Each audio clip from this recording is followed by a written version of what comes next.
So for me, and thinking about traditional research, good readers have the big five. And the National Reading Panel report talks about these five as major foundational skills in reading. Phonemic awareness. So if I said Jack and Jill ran up the hill, you can hear that hill and Jill rhyme. You hear that. That's sort of like the phonemic awareness. It's an oral effect, and you can take off the H on hill, put in a V, and you know it's going to say bill. You're going to be able to pronounce it that way. So phonics is when you can see that, and it's the letter sound correspondence in written language. And so again, just going through these, they are very important because there's so many adolescent readers that don't have that. They just don't even know where to begin in terms of decoding or having some strategies to fall back upon. Vocabulary is big, fluency, being able to read at a nice rate, and look at grammar, and think about the period and you need to stop, and think about a comma, you need to pause. Those are the kinds of things. I have a second grade son, and he runs through sentences like you wouldn't believe, and I'm like, no, you need to stop, take a breath, you know, look at punctuation, because I know this is important. And then that's going to lead to comprehension, which is the last thing. And what we know from research, a lot of research, and I've just given you kind of a smidgen of different people here, is that overwhelmingly there's poor quality instruction in urban schools around reading research. And so there's that skill and drill approach that Regina was talking about, where there's just emphasis on basic skills. The phonics worksheets still exist. My son in kindergarten gets them, where it's, you know, look at the pictures, circle everything with the letter A that has that sound, color it red, circle it. Those still exist, and that is the primary mode in some schools and classrooms. That might be the primary mode of reading instruction.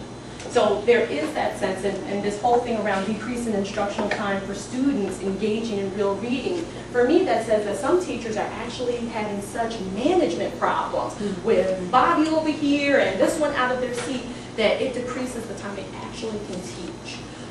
And so for me, there's a term that people like David Pearson and Barbara Taylor, people that have looked at effective teaching. Effective teachers have a strong sense of instructional density in their classroom. When you go in there, they are teaching from the moment they step foot in to the moment they leave. There's no dead time. There's no, I wonder what I'm going to say next. There's none of that. And so when you have this decrease in instructional time for students to engage in real reading, where they're not just doing dittos and worksheets, you're decreasing that instructional density. They're not getting what they could get in terms of the maximum effect of the instruction. And then Dorothy Strickland talks a lot about, she wrote a really good article about a decade ago, a little more than that, about this whole idea of at-risk kids. That's sort of when that phrase was big. And this idea of limited access to critical thinking skills. While you're doing the basic skills, you can skill and drill so many kids that even by 4th, 5th grade, they have no critical thinking skills. They haven't been taught to comprehend anything. So again, there's no sense of some of the things that Regina was talking about, being able to predict, being able to visualize, being able to evaluate or synthesize. None of that is there because they haven't really had access to it. It becomes an issue of access. So we know that there's more than that. And what I've done is I wanted to kind of organically come up with some of these things. What more might there be? And so what I've done, this is these are some lyrics from a rap song called Touch the Sky. It's by Kanye West. Has anyone ever heard this song? Okay. So some of you have heard it. So this would be a cold text. This would be a poem. This would be a piece of literature, and I would be the teacher and say, okay, we're going to read this today. By Kanye West. It's called Touch the Sky. I want you to read this, and then on the back of your handout, you're going to take a little comprehension quiz. There are 3 questions there. So you're going to read this through, kind of get a sense and feel for what it says. We're all proficient readers. We all have phonics. We know how to decode. We know how to read fluently. But on the back, there's a comprehension quiz. And I just wanted you to go through this reading and then actually mark in the answers that you think for the quiz.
So try to look at these questions, see if you can figure out just from reading this, I think the answers.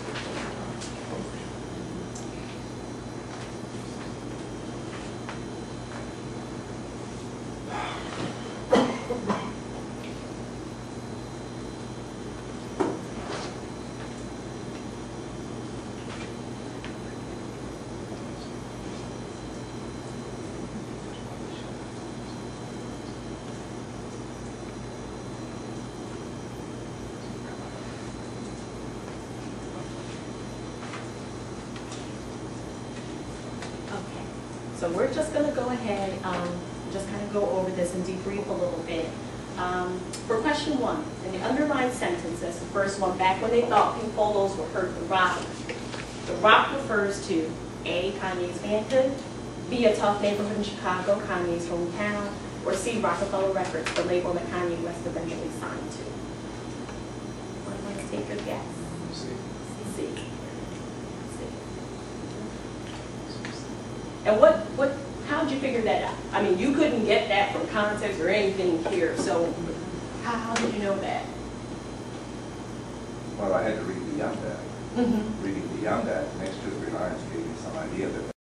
And so, it was what was left over. Mm-hmm. So that process of elimination, that's really good. And Jacob, his name is Jacob the Jeweler, and he actually went to jail for perjury and all kinds of other stuff. So, but he was a music industry elite jeweler, and basically outfitted people like Puffy, and I mean, if you go to the website of Jacob and Company, I mean, there are beautiful pictures of Jessica Simpson, all kind of celebrities actually with this jeweler and wearing the jewelry. Question 3, the title "Touch the Sky" best represents the main idea of this passage as A, Kanye West's near-fatal accident and his belief that he would have gone to heaven. B, Kanye West's struggle to become a rapper and his determination to overcome them. Or C, Kanye West's struggle to resist the allures of street life, power, and money. What's the last line of it?